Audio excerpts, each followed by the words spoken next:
Bismillahirrahmanirrahim. Assalamualaikum warahmatullahi wabarakatuh. Kembali dengan saya Lia Mulyaningsi, kelas A31 dengan mata kuliah Pendidikan PAI luar sekolah dengan dosen pengampu Ibu Husnul Khotimah.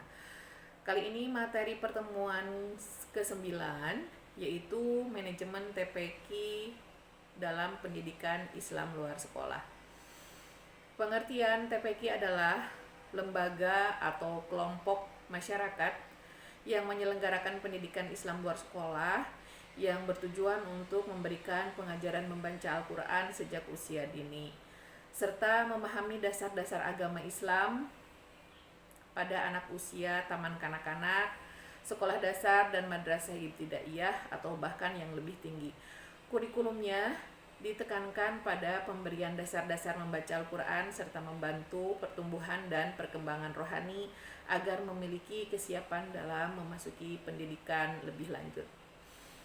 Prinsip-prinsip manajemen TPQ yang pertama yaitu pembagian kerja yang seimbang.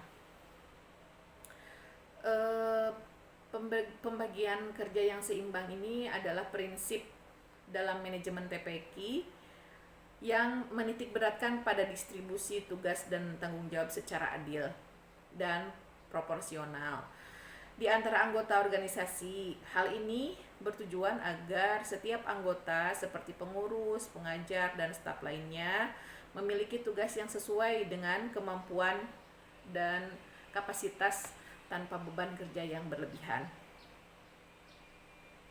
Lalu selanjutnya yaitu pemberian wewenang dan rasa tanggung jawab yang tegas dan jelas. Ini merupakan prinsip penting dalam manajemen TPQ yang mengatur agar setiap anggota organisasi mengetahui batas dan haknya dalam pengambilan keputusan serta pelaksanaan tugas. Wewenang diberikan secara tegas sehingga tidak menimbulkan kebingungan dan memastikan bahwa setiap orang dapat menjalankan tugasnya dengan penuh kepercayaan yang tepat. Selanjutnya yaitu kesatuan perintah dan arah.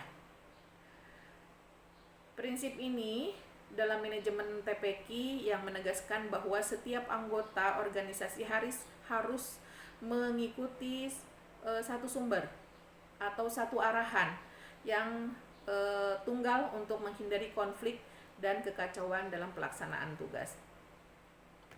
Prinsip selanjutnya yaitu mendahulukan kepentingan lembaga daripada kepentingan pribadi.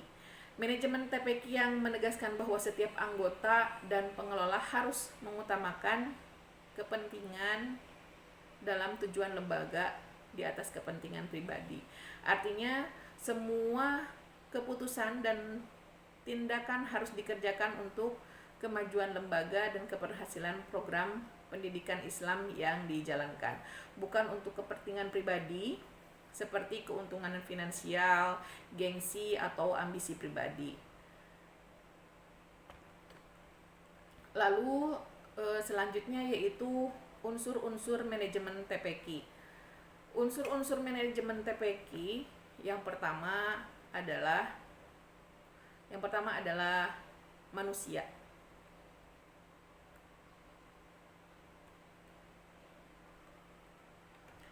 Pada unsur-unsur manajemen TPQ yang tercantum yaitu manusia merupakan faktor utama yang meliputi semua individu yang terlibat dalam penyelenggaraan pendidikan seperti guru yaitu astajid, santri pengurus, dan orang tua.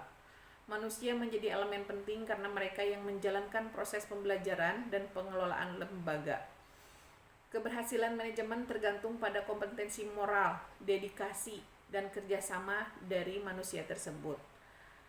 Yang selanjutnya dari unsur-unsur manajemen TPQ yaitu uang.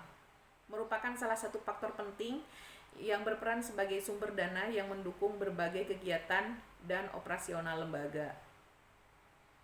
Lembaga pengelolaan keuangan yang baik diperlukan untuk memastikan tersedianya dana dalam penyediaan fasilitas, bahan ajar, honor guru, serta kebutuhan lainnya.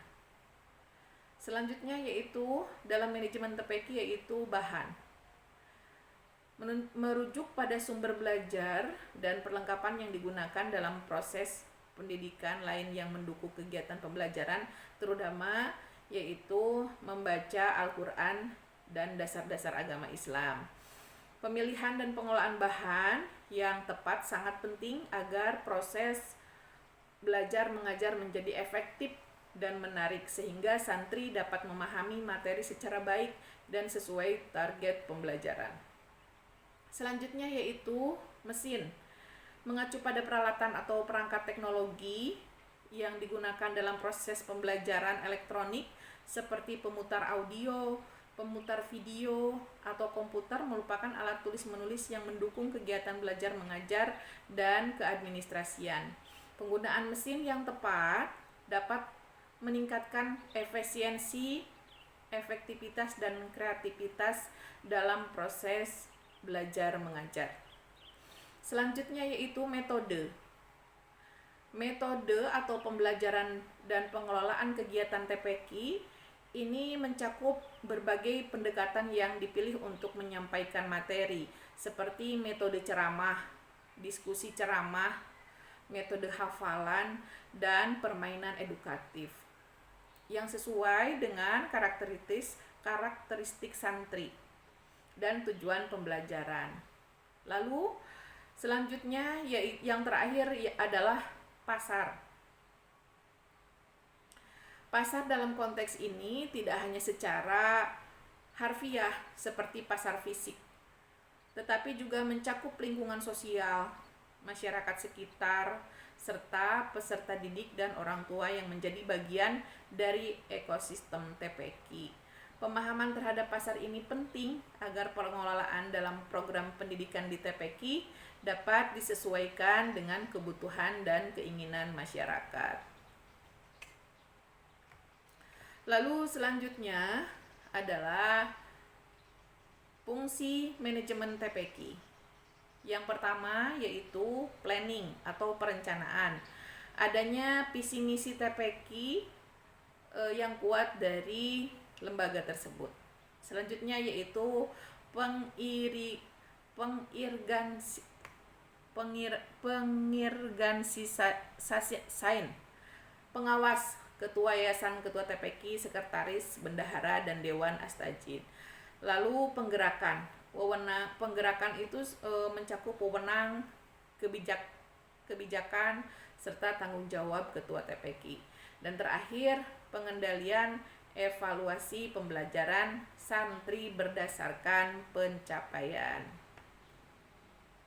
Yang terakhir dalam manajemen TPQ yaitu hambatan atau permasalahan manajemen TPQ di daerah masing-masing.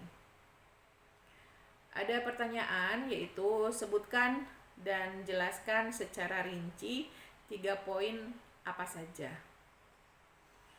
Dan kebetulan saya adalah yang mengampu pendidikan TPQ di lembaga saya sendiri. Saya akan mencoba menjawab dari pertanyaan ini. Sebutkan dan jelaskan secara rinci 3 poin apa saja. Yang pertama mungkin kurangnya sumber daya manusia yang kompeten. Banyak TPQ mengalami kekurangan tenaga pengajar yang memiliki kompetensi dan ahli dalam mengajar pendidikan agama Islam serta pengelolaan administrasi. Hal ini disebabkan renyahnya tingkat pendidikan guru TPQ dan minim pelatihan yang diberikan sehingga berdampak pada kualitas pembelajaran dan manajemen lembaga. Dan selain itu, di samping itu yaitu dana dan fasilitas.